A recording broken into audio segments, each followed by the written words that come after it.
Olá, boa noite a mais uma live aqui da administração do Colégio Pedro II.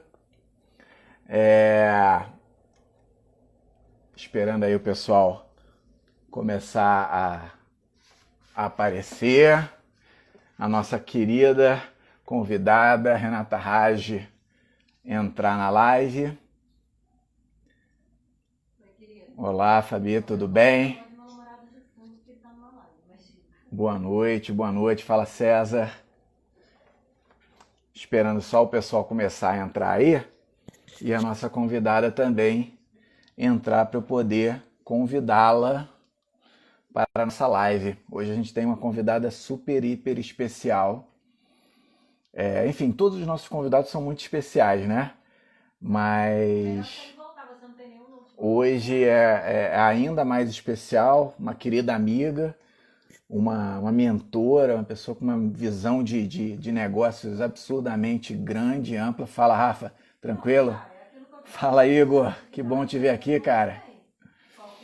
Então, deixa só ela entrar aqui, que eu vou começar a ler o currículo dela assim. Meia hora a gente vai gastar só para ler o currículo dela.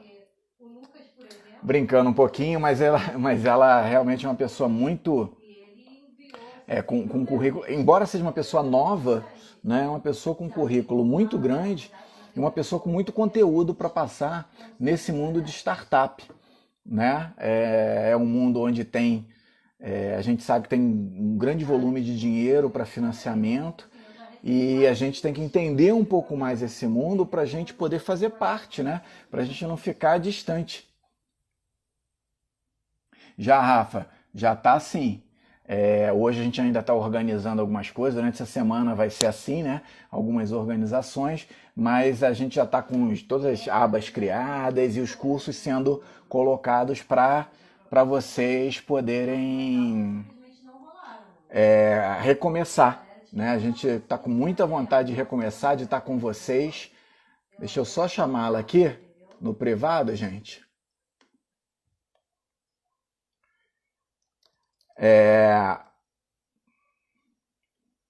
Beleza, Aline, Vivian, queridas.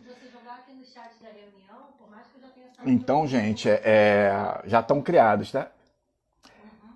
Depende, Rafa. Tem um retorno que é mais para as turmas concluintes, já vai estar contando hora, né?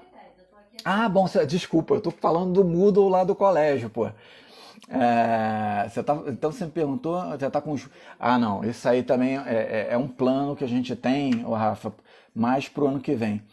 Esse ano tem muitas coisas acontecendo, estou lançando o livro lá do Empatizar, então não dá para a gente fazer tudo, ainda tem todo esse trabalho lá de conteúdo no Moodle, para nosso retorno pelo Pedro II.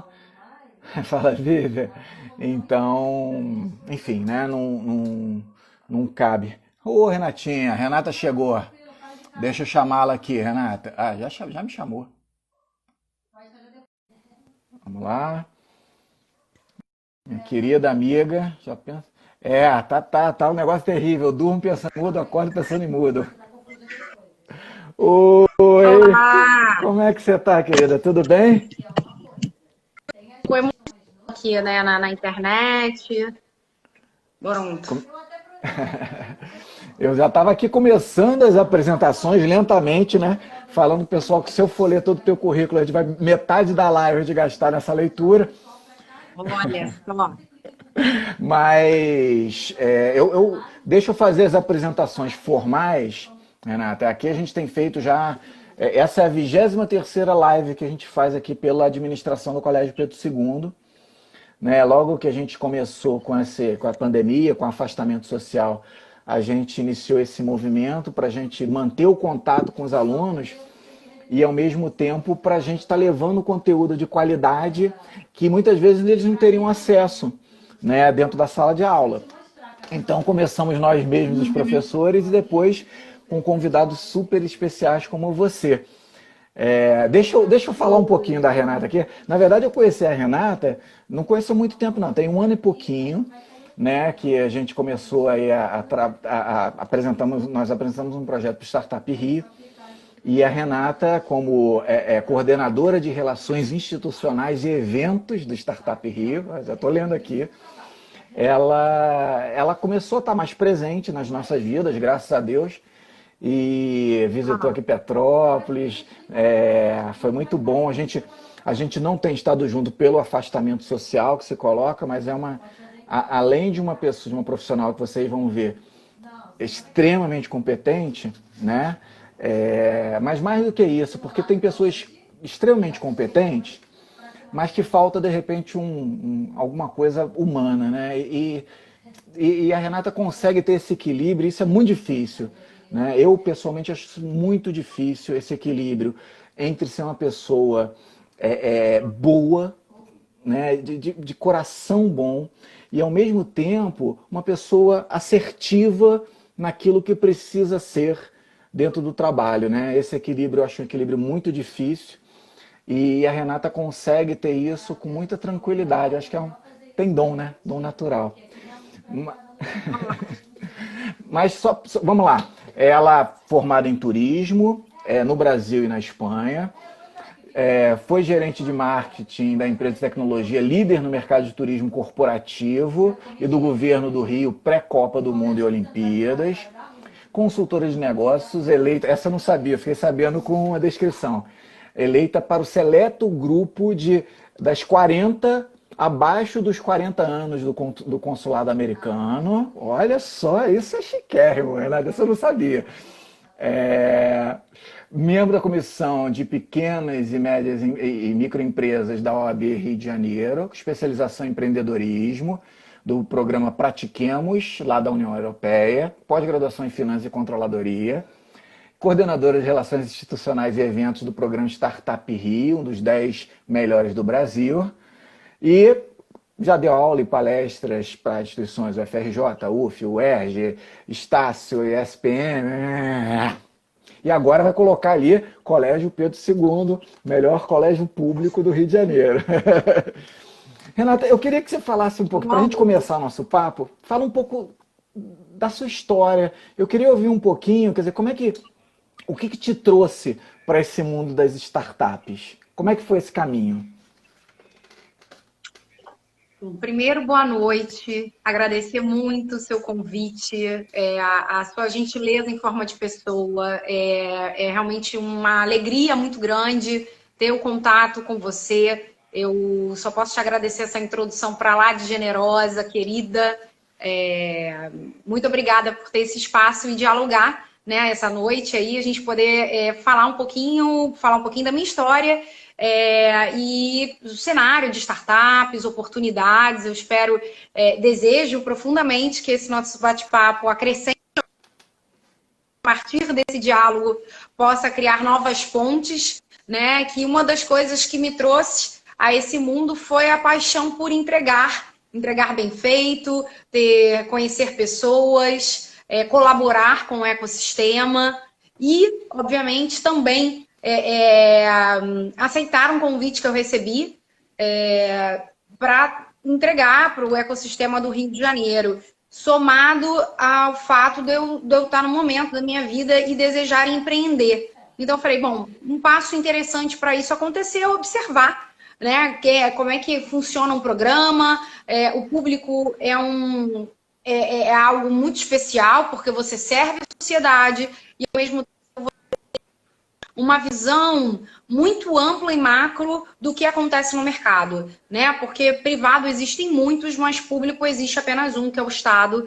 E com todas as críticas que eu já ouvi falar, nada supera a sua paixão, a sua entrega daquilo que é bem feito, né? Então, dentro do nosso time, eu vejo não só a mim, mas todos muito apaixonados com o propósito. O que a gente, como público, pode fazer e transformar o Estado nesse momento tão importante, né? Então, relembrando aí um pouco da minha história, no momento em que eu saí estava administrando um espólio, né, de um negócio de offshore, né?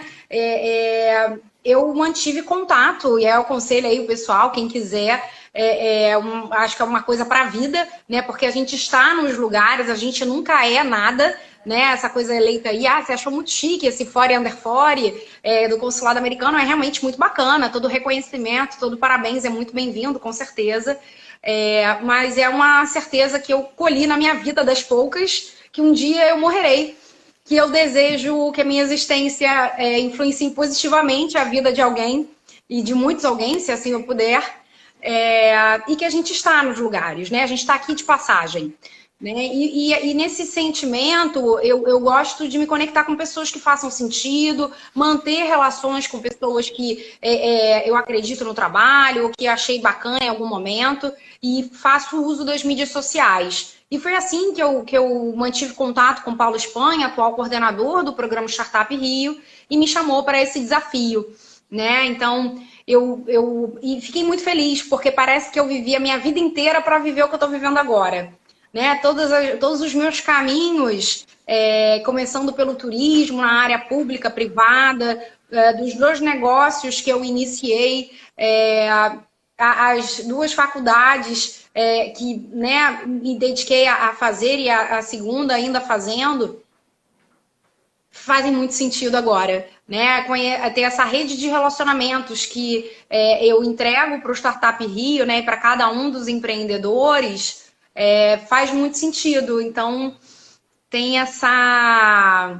A princípio seria um papo sem pé nem cabeça, né? Mas você fala assim, cara, para um programa dar certo, para um programa tão versátil, com pessoas que falam de games, para empresas que trabalham com entrega para o setor de agronegócio, eu tenho relacionamento nessas áreas todas, né? Parece que assim, falei, bom, ok, eu sou um coringa e estou aqui para servir, né? Para falar de inovação, acho que para as 2 pontas em que participei, né?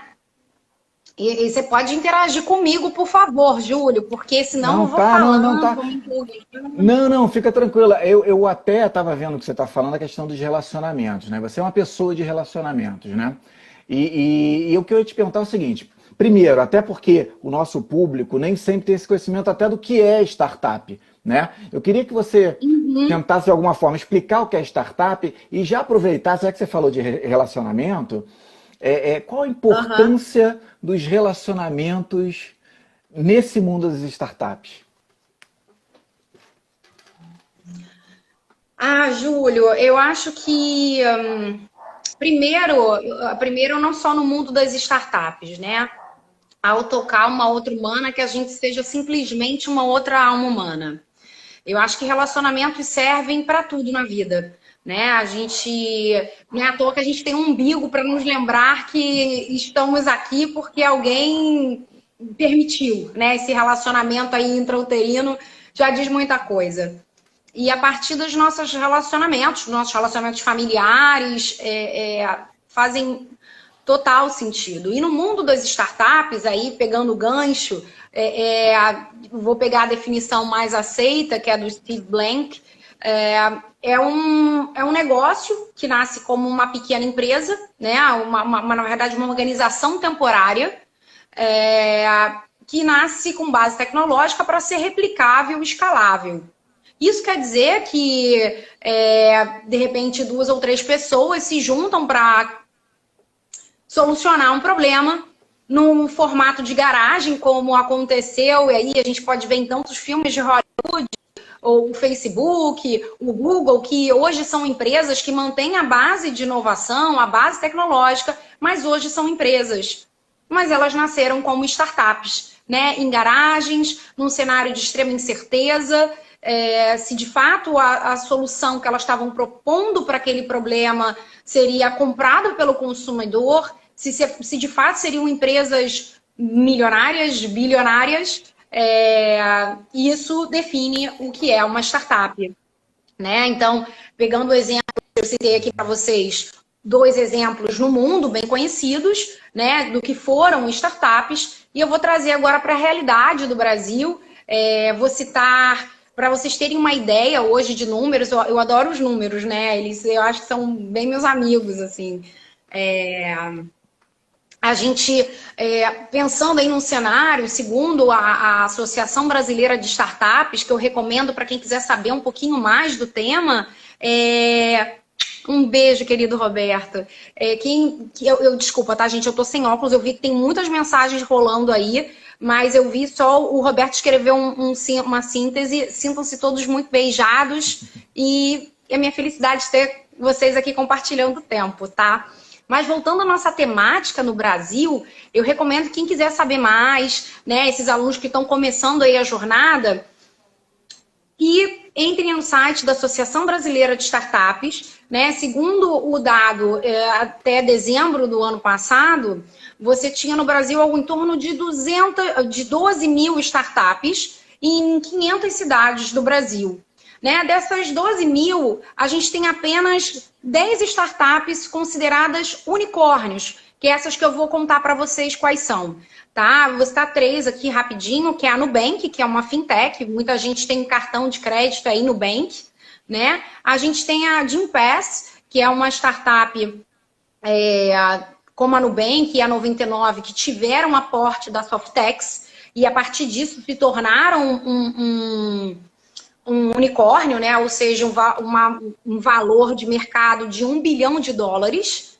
O Softex também vale a pena pesquisar, que é um banco de investimentos japonês que aporta nas startups, né? Ele está ali pequenininho, veio o banco, injetou alguns milhões de dólares, reais, e a partir disso tornou viável a operação para ser replicável e escalável. Relembrando aqui um outro exemplo bem simples, que é o caso da Uber, né? Considerado uma startup até hoje, que aí, para quem ainda ficou com alguma dúvida, eu vou trazer um outro cenário.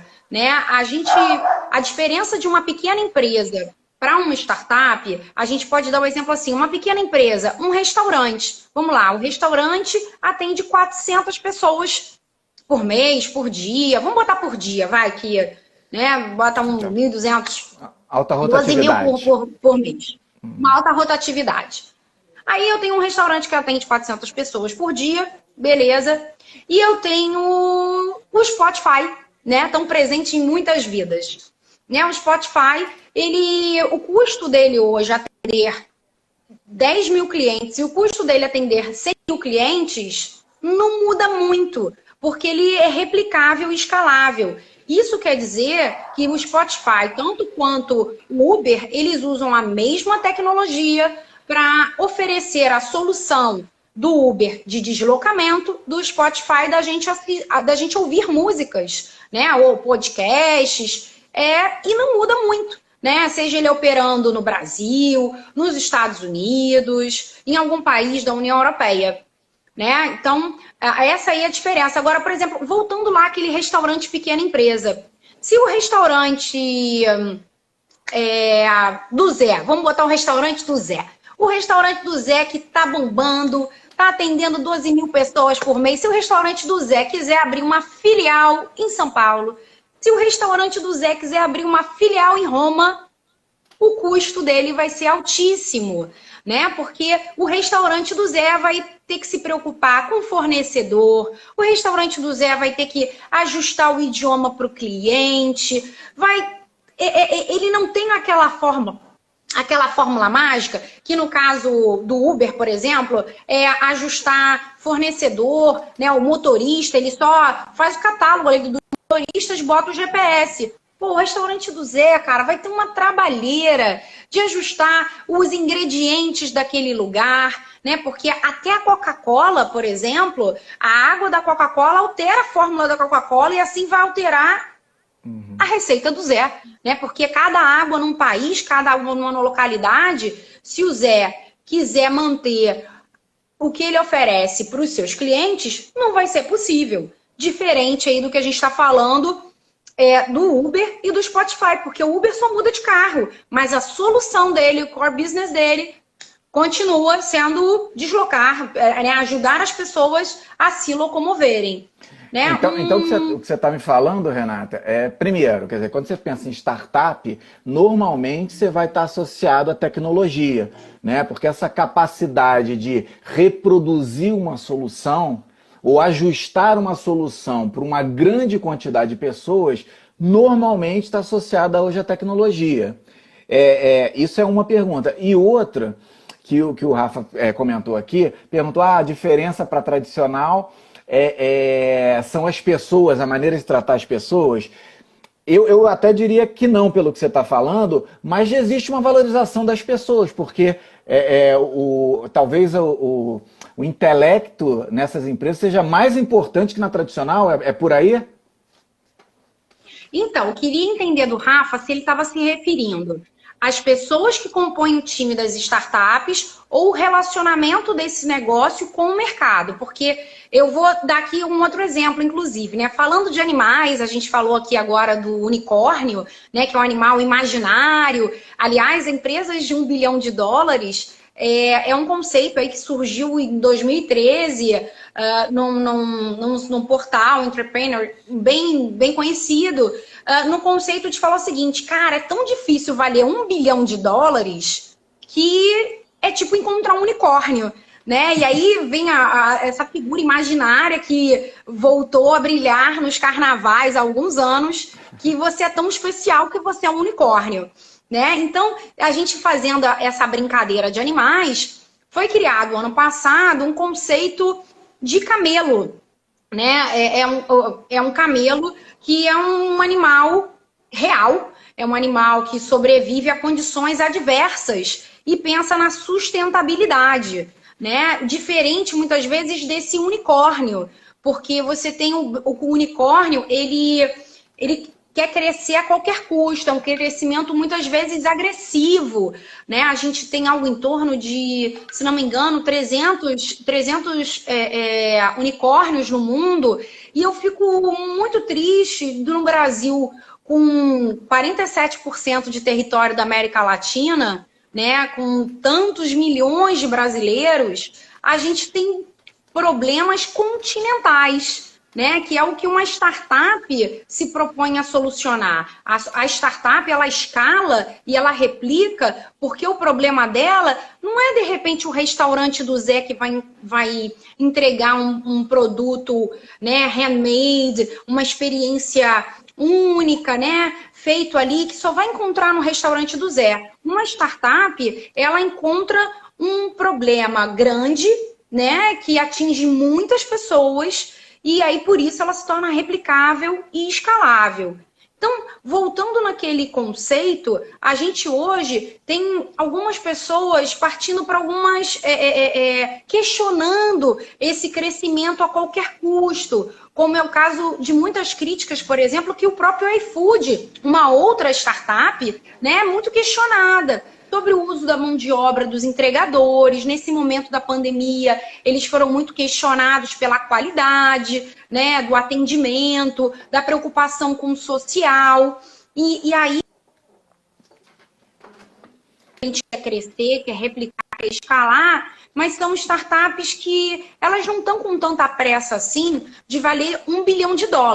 Elas querem crescer, mas elas têm no corpo, na cultura do negócio, algo sustentável, algo que entregue para a sociedade uma solução que ela necessita, mas que tenha sustentabilidade, né? Zelo e cuidado nas relações. Vou dar um exemplo, que aqui no Brasil a gente tem um camelo considerado Nubank, que também é um unicórnio, mas é uma empresa, curiosamente, gerida por uma mulher, né, a Junqueira, que prega uma gestão, um clima no negócio, tanto para dentro quanto para fora, né, para os consumidores, uma cautela, um bom clima do negócio, né? Então, eu espero ter clareado um pouquinho esse cenário animal entre zebras, que eu ainda não falei, mas entre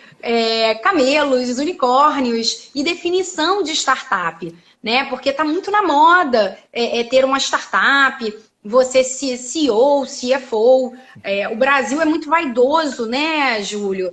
Eu tive a oportunidade de ir à África do Sul falando de um trabalho meu, da faculdade, meu trabalho final, era o impacto econômico de mega eventos. E eu estive num evento, um congresso de mega eventos na África do Sul, e ali a gente tem, pelo apartheid, uma sociedade muito massacrada pela falta de crença e, de fato, em solucionar as suas questões. Né? Então você tem nos guetos ali pessoas que não se sentem aptas a terem o seu próprio negócio, a ter um bar, a ter um salão de cabeleireiro. E aqui no Brasil é muito interessante porque o brasileiro gosta de ser chefe, né? Gosta de mandar, gosta de dizer que eu sou o patrão ou sou a patroa. E as pessoas aqui, a gente tem um efeito interessante.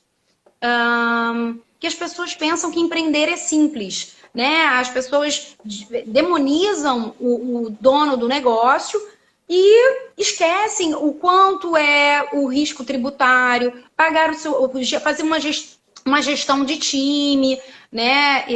Isso tudo é muito delicado. Então, trazendo esse cenário aqui, a gente tem um boom de startups, todo mundo falando que é CEO, CFO, no momento aí de muitas demissões, as pessoas falam, não, vou investir na tecnologia e tudo mais, vou ter uma startup que é a palavra da moda. E, cara, tá tudo certo. Se você quiser ter a franquia de algum lugar, tá tudo certo. Se você quiser ter um salão de beleza, ótimo, vambora, né? Mas desde que você entenda todas as questões que compreendem ter um negócio, que significa você montar o seu time, que significa você seguir o plano de negócio, caso seja uma pequena ou média empresa, né? E para ter uma startup, você precisa ter a disposição de validar a sua hipótese. Essa também é uma outra diferença de uma pequena empresa e de uma startup. Porque uma pequena empresa, ela tem um plano ali para seguir muito claro. Né? Uma startup, como o Júlio participou, né, e participa ainda no nosso programa Startup Rio, que é um programa que recebe pessoas que ainda têm uma ideia de negócio, ajudando eles a levá-la até ao MVP, que é o mínimo produto viável. Ou seja, você tem uma ideia, né? Aí você teve uma ideia. Alguém pode escrever aí alguma ideia que tem de negócio, que acha que pode trabalhar com tecnologia? Eu quero interação, gente. Eu adoro corações nos olhos, esses emojis fofos, mas eu quero uma ideia genial. O pitch milionário. Hein, Júlia, ajuda aí. Algum aluno já compartilhou com você alguma ideia legal de negócio? Ah, não. Na verdade, todo terceiro ano eles fazem um plano de negócio. Né? Começa com Canvas, né? A gente tenta gerar desde o início justamente para trazer à tona esse lado empreendedor, que eles têm sempre tentando deixar claro isso que você falou, Renata, dessa dificuldade de empreender, né? Não é tudo o mundo cor-de-rosa. E nesse sentido até, deixa eu aproveitar aqui, enquanto o pessoal escreve aqui, qual o papel da paixão nesse processo de se lançar no empreendimento, de pensar numa startup ou não, mas num novo negócio? Qual o papel da paixão? Qual a sua visão sobre isso?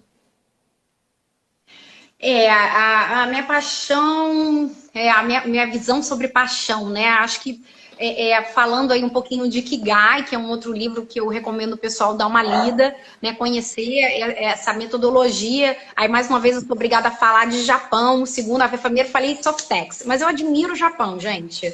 Porque esse Ikigai, né, é uma metodologia, algo que nasceu no Japão, para pensar, para ajudar a gente a encontrar qual é o nosso propósito, né? O que nos move, né? E digo que o propósito ele é fundamental para você empreender, porque vamos lá, a gente quando é a prova se de fato a gente tem só força de vontade, né? A adversidade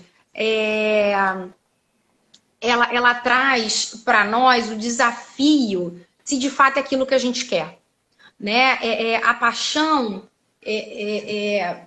ela deixa a tua chama acesa para seguir em frente apesar das dificuldades. Porque eu vou lembrar aqui um número que eu coloquei antes na live, pode ser que tenhamos já pessoas novas No Brasil, segundo a Associação Brasileira de Startups, nós temos 12 mil startups cadastradas na Associação Brasileira de Startups. Quantas eu disse que chegaram a valer US$1 bilhão? Quantas? Está valendo um livro. Quem me contar aqui quantas startups eu disse que valem US$1 bilhão no Brasil, num cenário de 12 mil. Né? Então, ninguém ganhou o livro, né? Não vi nenhuma resposta aí, hein, Júlio? Cantando parabéns, coraçãozinho. Quero coração, bota mais coração aí, chama a gente para assistir a gente. Né? Mas lembrando que paixão, de 12 Renata, mil... é paixão. É paixão. Cara, só 10 vale US$1 bilhão. Entendeu? E vou falar do cenário do Júlio. Boa, Fabi, mas você demorou, hein, Fabi, porque eu já tinha contado. Mas tudo bem, vou pensar, vou avaliar com o Júlio, tá? Você ganhar um prêmio. Eu vou tentar para você um desconto em uma editora na Alta Books, tá? Aguenta a mão aí, vou avaliar. Mas assim, a gente falando desse lance da paixão, é fundamental. Você descobrir o teu propósito no mundo, aquilo que você quer entregar, vai te manter vivo, apesar das adversidades. Né? O Júlio tem um game incrível que é o Empathy Games. Né? Mas a gente só tem uma startup que vale US$1 bilhão no Brasil, né? Que é o pessoal da Wildlife. Né? É o único game que está valendo US$1 bilhão. Então, é um cenário para você pensar o que de fato você quer. Né? Você quer ser um unicórnio? Porque geralmente as pessoas chegam, acham que é muito simples esse caminho. E não é.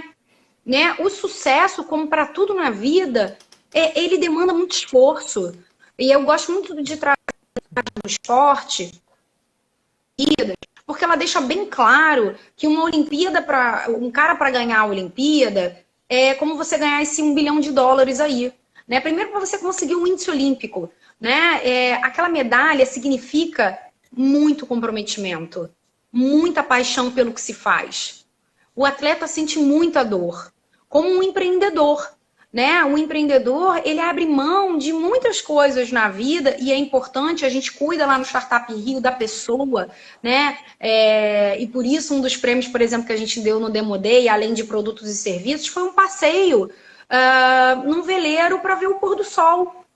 Porque o empreendedor muitas vezes esquece de curtir a si mesmo, de curtir a família. O cara fica apaixonadaço lá, né, com empreender e abre mão de muitas coisas pessoais. Como tudo na vida, eu não conheço alguém que tenha muito sucesso, que não tenha dito não, muitas vezes.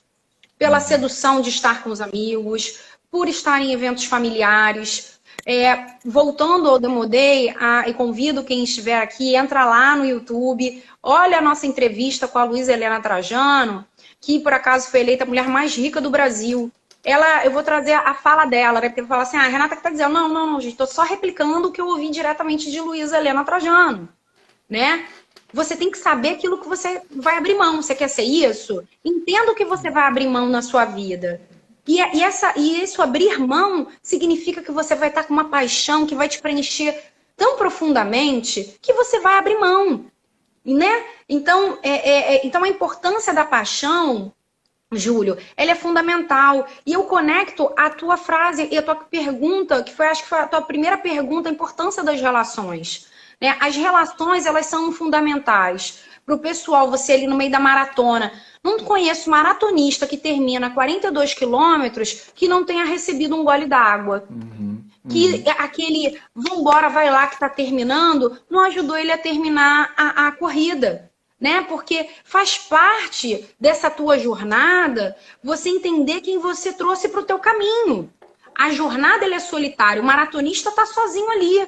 Mas para ele cumprir bem a prova, ele precisou de um treinador, ele precisou de um massagista, ele precisou de um fisioterapeuta, ele precisou de um nutricionista, né? E aí fazendo essa analogia aí de todas as relações. E no mercado de startups, justo que você começar pequenininho, naquela definição lá do Steve Blank, do cenário de incerteza, você precisa, cara, de conexões. Porque você tá pequenininho, é o cara que tá lavando a louça, ele tá botando a comida no forno, né? É aquele multitarefa, porque a empresa começou pequenininho.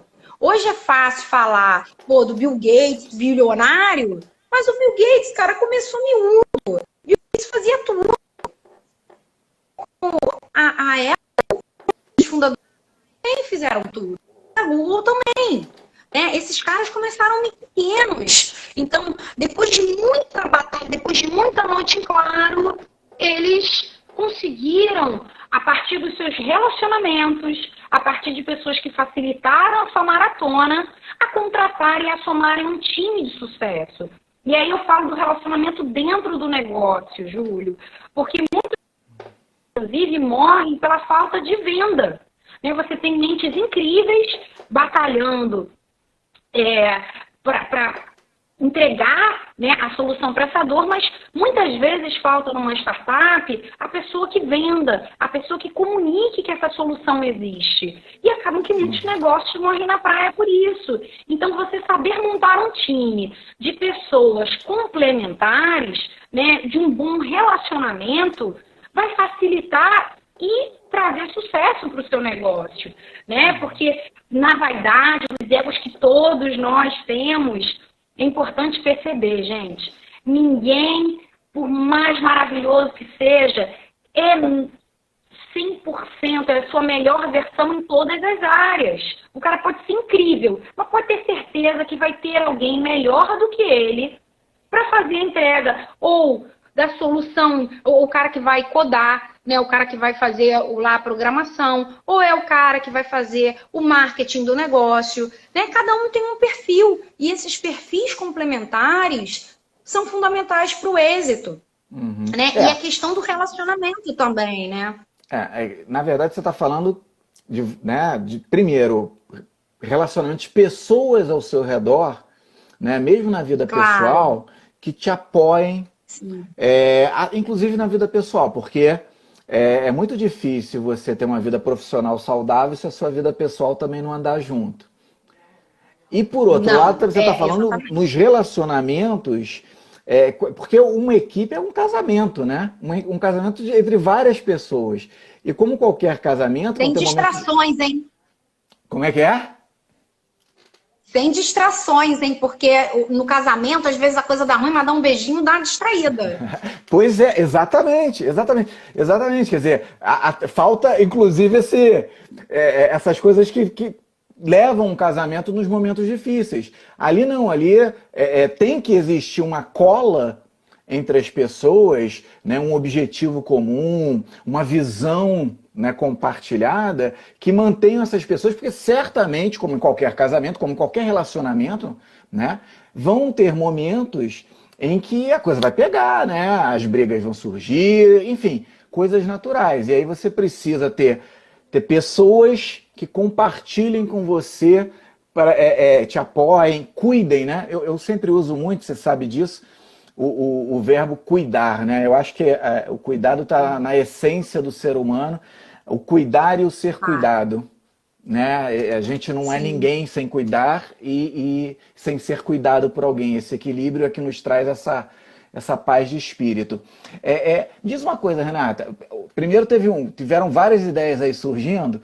Uma delas foi do Igor, falando sobre uma plataforma de mobile marketing para empresas, para pequenas empresas. O que mais, Igor? Para pequenas empresas oferecem. Qual é a dor de quem que você está curando, Igor? Pelo que eu lembro que ele tinha comentado comigo, é literalmente uma plataforma automatizada e que fosse guiando o pequeno empreendedor, né, o pequeno negócio, nessa tarefa que é difícil de fazer um marketing mobile, né? Não é uma coisa simples você fazer e ter sucesso. Então seria quase que uma plataforma para que a pessoa tivesse personalizasse a sua presença, mas dentro de um modelo maior. Interessante. Então, aí você, para isso, pode usar, por exemplo, a inteligência artificial, né? Como a gente vê hoje aí, por exemplo, o dilema das redes sociais, que esse documentário super comentado desde o dia 9 de setembro, né? Como é que eles usam a inteligência artificial para saber, nós que somos o produto, quem de fato somos, para entregar da melhor forma, né? Então você pode de repente aí usar na sua plataforma para atender o pequeno e médio, faz lá um filtro e usa inteligência artificial para fazer uma entrega, né, de qualidade. Então a gente pensar, vem cá, esse teu negócio é replicável? Ele é escalável? Para qual pequena e média empresa você está falando? De qual segmento? Né? Você está entregando o quê para quem? Né? São as 9 perguntas do Canvas, criado por Osterwalder, para ajudar você a entender o que você está fazendo, para quem você está fazendo, qual vai ser a sua forma de receita, aonde vai ser o teu custo, qual vai ser o teu relacionamento, o que o teu cliente espera de você. São 9 perguntas simples e ao mesmo tempo desafiadoras, né, Júlio? Você já passou aí por esse exercício algumas vezes, né? E aí você já começa a preencher a folha da direita para a esquerda. E aí começa a brincadeira aí, né? Porque começa a quebrar aquilo que você está habituado, que é escrever da direita para a esquerda, já começa aí o despertar, né? E lembrando ainda uma outra frase do Steve Blank, que nenhum bom plano, de fato, resiste ao primeiro contato com o cliente. Você acha que o cliente quer aquilo, até você entregar. Aí quando você entrega, aí que dá, né, a faísca, porque às vezes você acha que está tudo certo, que você está entregando um super resultado, né? É aquilo, você sarou a dor do mundo, você está conquistando o universo, e você fala, não rentabilizei, não deu, o cara não pagou a conta que eu achei que ele ia pagar, né? E o grande lance da startup é fazer errar mais rápido, né? O mais rápido possível para ele poder criar a solução que de fato vai trazer para ele o sucesso, de fato vai trazer para ele a escalabilidade, né?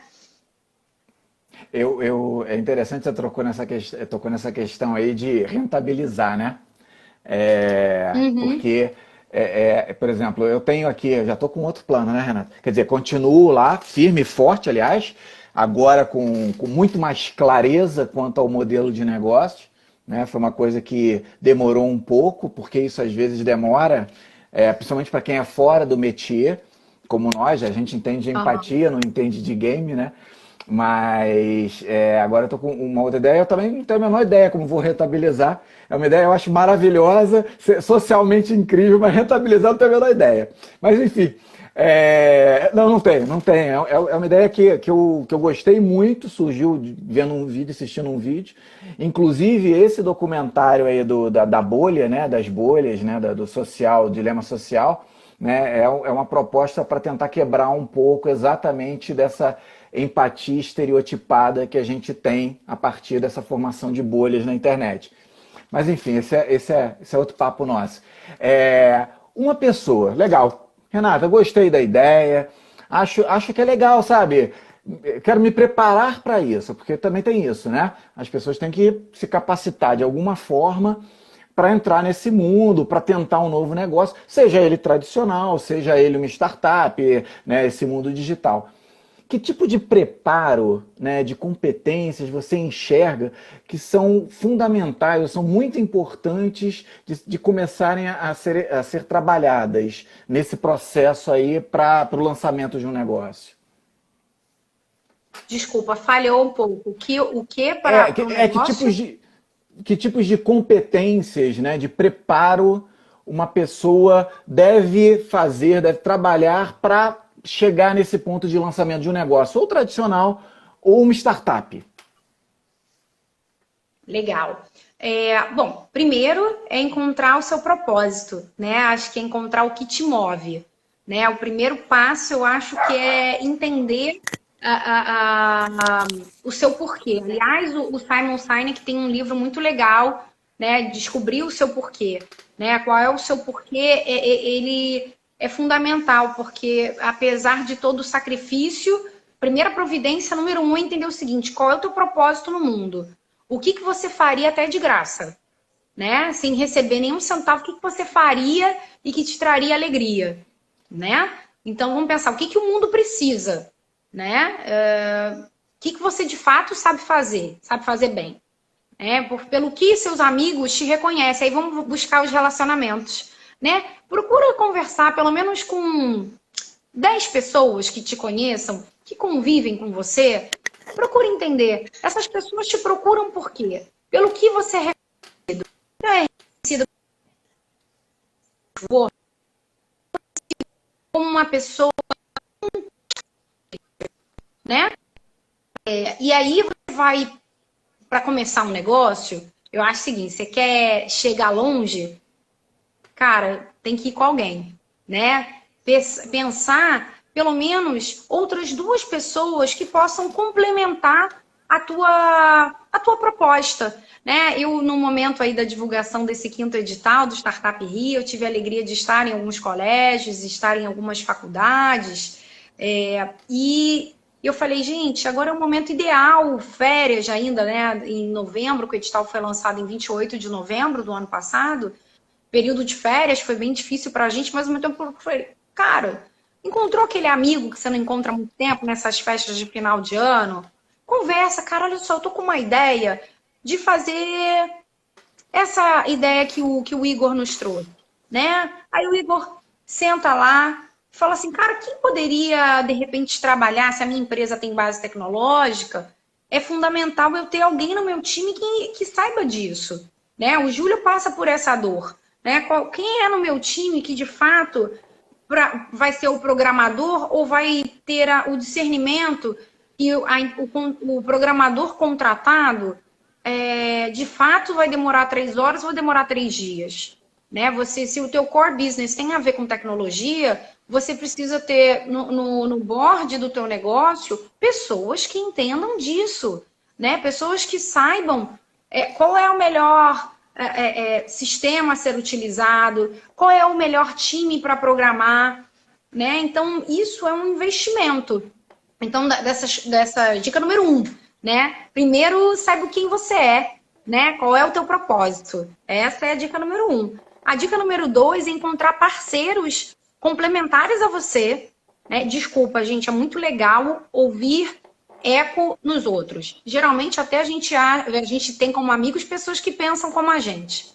Mas o ideal num negócio é alguém você buscar pessoas que tenham os mesmos valores que você, né? Que tenham o teu código de ética ali esteja alinhado, mas que a pessoa não seja igual a você. Ela tem que ser o quê? Complementar, porque vocês no negócio precisam somar recursos, né? Quanto mais perfis complementares, vocês vão mais longe, vão ser mais lucrativos e diminuem, obviamente, a necessidade de contratação de mão de obra, né? Vocês já vão começar aí numa vantagem, né? Terceira dica. Eu acho que para startups, eu puxo a sardinha para o meu lado aqui, mas eu fico muito feliz em fazer parte do programa Startup Rio, né, que existe desde a sua concepção desde 2013, mas é um programa que entrega recursos financeiros, fomento a partir da parceria da Secretaria de Estado de Tecnologia do Estado do Rio de Janeiro e que é o Fundo de Amparo à Pesquisa, obrigado por lei, a investir, né, em inovação, em pesquisa, 2% da receita do Estado do Rio de Janeiro. E o programa Startup Rio utiliza isso e devolve para a sociedade, né? A gente tem mais de 165 projetos que receberam aporte, né, ao em torno de 14 milhões de reais, e que se a gente for falar das nossas entregas na pandemia, por exemplo, a gente teve a Cyberlabs, que ajudou, todo mundo aí deve ter visto nos jornais, né, aquele mapa de aglomeração na cidade do Rio de Janeiro, né, quais eram os bairros que as pessoas mais aglomeravam versus a pessoas infectadas. Isso era feito pela Cyberlabs, né, que usava as câmeras de trânsito do Rio de Janeiro, e esse cruzamento de dados ajudava o governo a melhor tomada de decisão, A gente teve também, por exemplo, a Triageo entregando o teste corona, ajudando as pessoas ao contato com médicos, com psicólogos, e de acordo com o que era estabelecido pela Organização Mundial de Saúde, a validar se de fato os sintomas tinham sentido para o Covid. E com isso a gente evitou que muitas pessoas saíssem de casa, né? Foram mais de, se não me engano, mais de 800 mil pessoas utilizaram o aplicativo em cidades muito além do estado do Rio de Janeiro, que só tem 92, foram quase 1.000 cidades também, se não me engano, no Brasil. Né? A gente tem 5.000 e algumas cidades, agora estou me falhando o número correto, mas se você parar para pensar, foi um recurso que do Rio de Janeiro a gente ajudou a Triageo a desenvolver melhor o seu negócio, e eles pivotaram, porque foi uma startup que chegou lá no programa com uma proposta de solução para clínicas populares, gestão de fila, né? Em clínicas populares, eles usaram o conhecimento deles de clínicas populares, de hospitais, e além desse teste aí, eles te ajudavam a saber quais clínicas, quais hospitais eram mais adequados para você direcionar caso você tivesse Covid. Né? Então, esse ambiente, Júlio, de tecnologia, de inovação, de entrega para a sociedade, ele realmente mudou a minha vida. Né? É muito especial você ter esse ambiente, sabe? Essa centelha ali. E eu convido, aliás, em termos de oportunidade, como você falou, o que é importante saber, eu acho que, apesar muitas vezes das pessoas estarem alinhadas com esse da econômica, com muitos desempregos, né? Buscar um programa, né? Buscar alguém que te dê base, que te dê conhecimento, né? Inclusive questões jurídicas, você saber fazer esse acordo societário de forma adequada, de alinhar a expectativa, colocar no papel, olha, eu vou fazer isso, eu vou doar X horas, né? Para essa questão, isso ajuda muito, né? O negócio ter sucesso. E você perceber que as principais inovações da sociedade, elas se devem a momentos de crise. Né? O homem teve as suas melhores invenções nos momentos de maior adversidade. Né? Se a gente parar para pensar, por exemplo, que não existia banco de sangue na Primeira Guerra Mundial. Naquele momento, um problema na sociedade era manter os soldados vivos. E aí se investiu em ter bancos de sangue para que os soldados recebessem transfusão. Né? Pesquisou-se fortemente entender qual era o tipo sanguíneo, quem podia doar para quem. Né? A gente fazendo aí um avanço na linha do tempo, falando de crise de 29, a gente poder falar da crise do setor imobiliário, que, aliás, a gente está vendo hoje. Né? E graças a isso, por exemplo, o Walt Disney, o cara foi para a guerra, voltou e queria ter um relacionamento melhor com as filhas, e graças ao setor imobiliário ele conseguiu comprar um terreno gigantesco por uma quantia irrisória. Né? E a partir dessa necessidade emocional de viver um momento especial em família, ele criou uma grande indústria, né? Um parque que fala de design thinking, que é o parque de diversões, gente, já existia. Sempre existiu e continua existindo aquele parque que você vai na esquina, em pequenas cidades. Mas ele falou, cara, eu quero uma coisa diferente. Né? Então, ele criou um parque sob a visão e a experiência de uma criança. Né? E que os pais pudessem também curtir aquele espaço. Aí, se a gente vai avançar mais um pouquinho no tempo dessas duas guerras, a gente tem a Segunda Guerra Mundial, que, aliás, aquele problema, a gente está falando de pólvora. Naquele momento da Segunda Guerra Mundial, você não tinha adesivo. E aí eles precisavam manter a pólvora nos tonéis. E aí sim você vê a fita adesiva. Imagina o mundo que a gente tem hoje sem fita adesiva. É uma coisa boba. Mas naquele tempo, né, assim, o que eu estou provocando esse exercício, porque o meu otimismo em entender que a habilidade de vocês nesse momento especial que a gente vive da humanidade, né, que uma pandemia, ela muda cultura, ela muda hábitos, né? Assim como as guerras que a gente citou, assim, como eu estou dizendo, as crises econômicas, né? E aí a gente avança na linha do tempo, o que foi a Guerra Fria. Imagina o mundo que a gente tem hoje sem a NASA, né? Que foi criada, né, durante a Guerra Fria, né? Isso é a internet, Aliás, que também é resultado dessa questão da Guerra Fria, né? Que começou a ter essa divisão do conhecimento para... satélites. Claro, então tudo tem um ponto de vista negativo e positivo se a gente puder observar, né?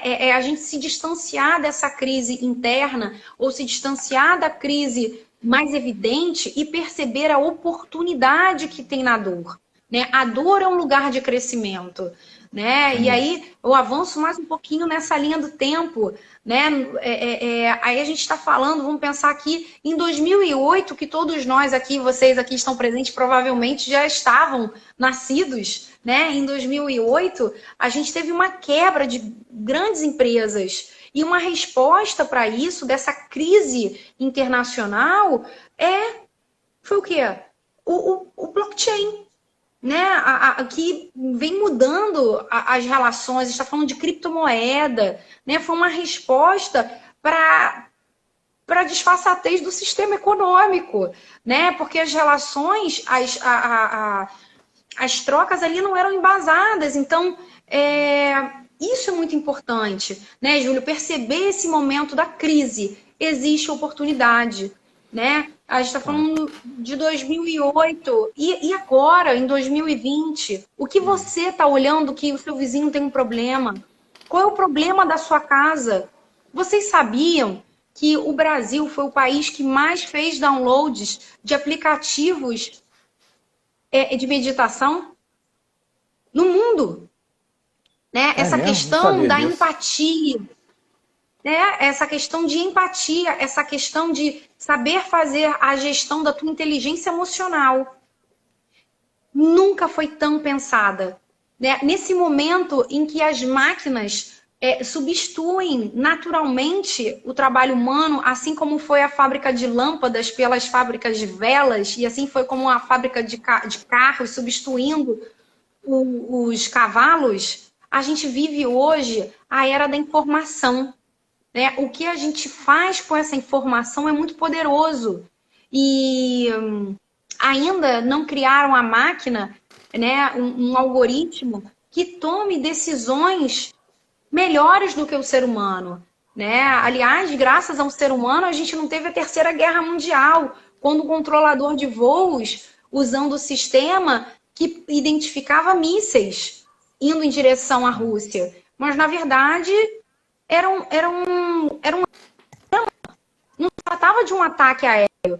Se tivesse o olhar humano do discernimento, a gente teria a Terceira Guerra Mundial, né, Júlio? Então, assim, a gente está entendendo a partir desse mundo fantástico da tecnologia e nesse distanciamento, como faz falta ainda um abraço, como faz falta a experiência única, né? Então, se a gente puder sanar a dor, ou vocês focarem a solução de vocês para aquilo que o mundo está precisando, tenho certeza que vocês, além de muito felizes, se isso estiver conectado ao propósito de vocês, vai entregar o que o mundo precisa.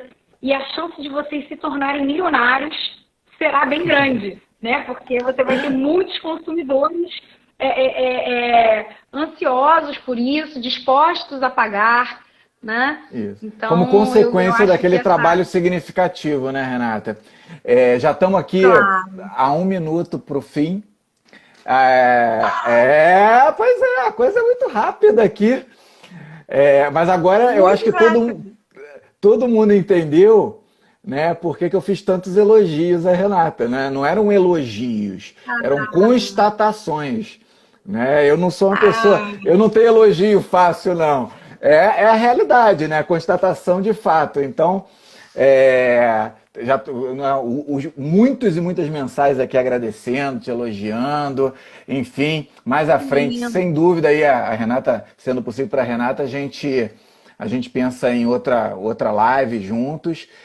Tenho certeza que ela tem muito e muito mais, a gente poderia ficar aqui horas e íamos sair aqui e bater esse papo longo. Renata, te agradecer imensamente pela sua disponibilidade. Uma palavra final em 10 segundos. Gente, encontre a sua paixão, dê um passinho de cada vez, todos os